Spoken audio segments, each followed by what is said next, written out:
किस हिसाब से बाहर निकला तुम्हें? आपके कारण क्या कहते हैं प्रिंसिपल और मैडम? चप्पल के दाग की तरह लगते और एग्जाम में नंबर नहीं भेजेंगे अगर ये पेन का है तो क्या शतरंज नहीं भेजेंगे बोर्ड में? तुम्हारा शतरंज में देख लूंगी, बस शतरंज और एक दिन नहीं, हर रोज टॉर्चर करते हैं, बोलते हैं हिसाब नहीं चलेगा, हिसाब नहीं चलेगा, हर रोज का ये क्या दिक्कत है? धमकी दे रहा है। नमस्ते सर। अरे वो देखो 2-4 फतरे अंदर हो। चलो ठीक है, जैसे हो वैसे रन दो। उधर से कहा देखो, उधर से क्या बोल रहा है ये? सब कल देखेंगे, सब पंचनामा होगा। अभी तो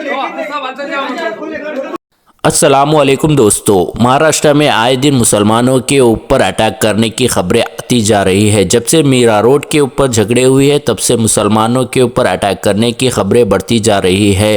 परभनी में एक नौजवान के ऊपर पार्क के अंदर जबरन JSR नारे लगाने के लिए मजबूर करते हुए उसे पीटा गया। एक ऑटो ड्राइवर को भी मारा गया। अब और एक नया मामला सामने आया है जहां पे हिंगोली के गिरगांव में हाफिज वाली मस्जिद के पास कुछ अनभक्तों ने पथरावबाजी करते हुए मस्जिद के कांचों को तोड़ा गया, जिसमें नमाज अदा कर रहे कुछ लोगों को मारे लगी है। और पुलिस को इस चीज़ की इत्तला देने पर पुलिस ने आके इसकी जांच की और कंप्लेंट दर्ज किया। आगे दिनों में मालूम होगा इनके ऊपर कितनी कार्रवाई होंगी।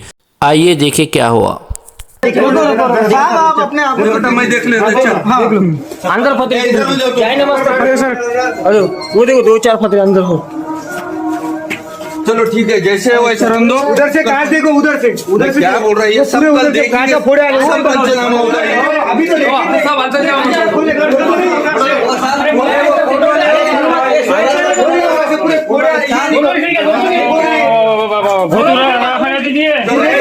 देखिए पुराना खिड़कियां फोड़िए। वीडियो लो पूरा।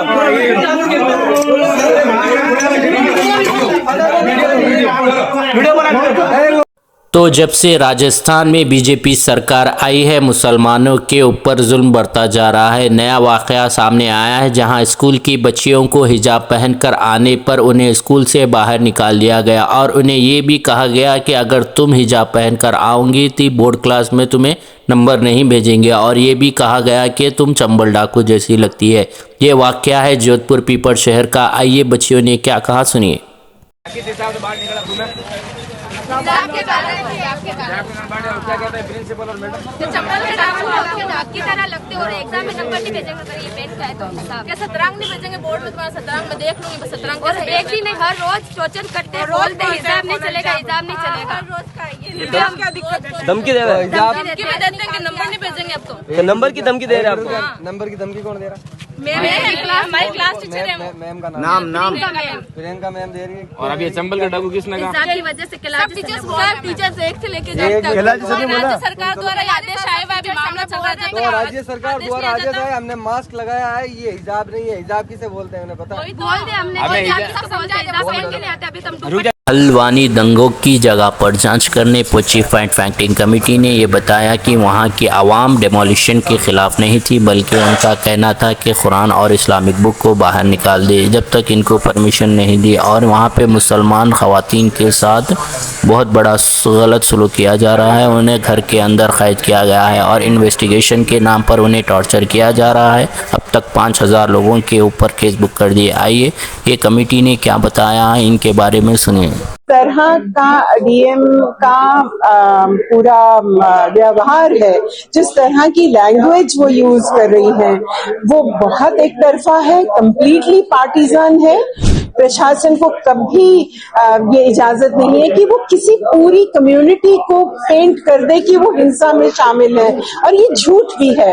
नहीं, हमने बहुत कोशिश की, हमने अस्पताल में जाने की कोशिश की जहां घायल पड़े हैं, जो फैमिलीज हैं जिनके यहाँ पे फातगी हुई है, वो लोग सदमे में भी हैं और हम उन्हें फोन पे लाला की बात नहीं करना चाहते थे।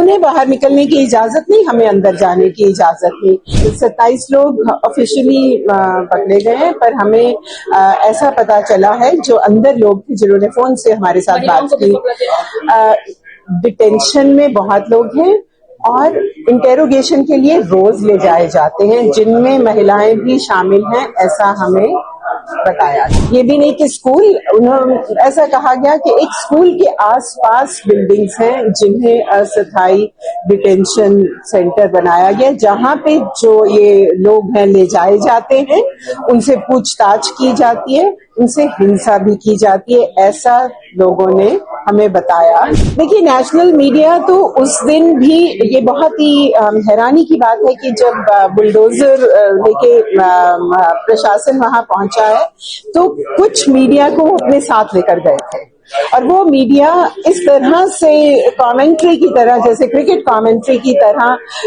वो पूरा जो माहौल था उसको दिखाने की कोशिश कर रहा था। तो इतना ही नहीं बल्कि वहाँ की डीएम का कहना है कि उन्होंने 80 से ज़्यादा उलमाए दीन को कॉल करके इसकी इत्तला देने के लिए किए थे, लेकिन वहाँ पे 80 उलमाए दीन कॉल लिफ्ट नहीं किया। और इसके बीच वहाँ के काजी साहब का क्या कहना है इस डीएम के बारे में, आइए सुनिए। जिस तरह से जिलाधिकारी मैम ने आपसे बोला था कि 4:30 बजे से वो लोग फोन कर रहे थे, लेकिन आपके कोई भी अधिकारी जो है उन्होंने वार्ता नहीं करी अगले दिन सुबह 10 बजे। बिल्कुल गलत कहा। असल में डीएम मैम साहिबा ने जो है वो कह दिया वहां पर, और कहा नो कमेंट, कोई कमेंट मत करना। हम खामोशी सुनते रहे कि हमने कहा जब बात पूरी होगी तो हम अपनी बात कहेंगे। तो कहा उन्होंने, डीएम जो साहिबा थी उन्होंने कहा कि सिटी मजिस्ट्रेट साहिबा ने उनको बताया, तो हमने तुरंत सिटी मजिस्ट्रेट साहिबा से ये बात करी।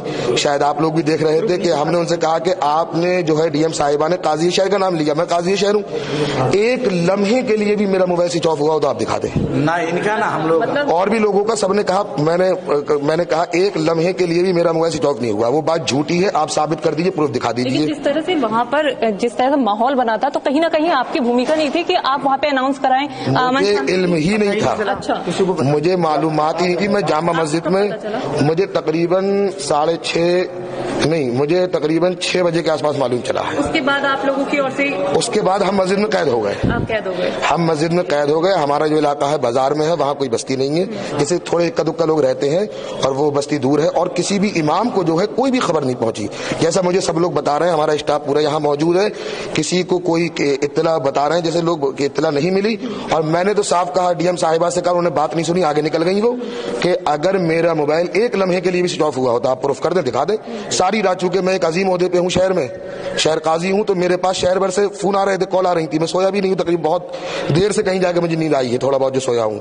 तो एक लम्हे भी हमने मोबाइल बंद नहीं किया, ये बात गलत थी, सरासर इल्जाम था हमारे पर छोटा। जिलाधिकारी की ओर से जो आपसे अपील की गई है कि जो भी इसके पीछे गुनहगार है, क्या आप मदद करेंगे? अभी हमें मालूमात नहीं है, मालूमात चलेगी तो हम इंशाल्लाह मदद करेंगे। आपका नाम?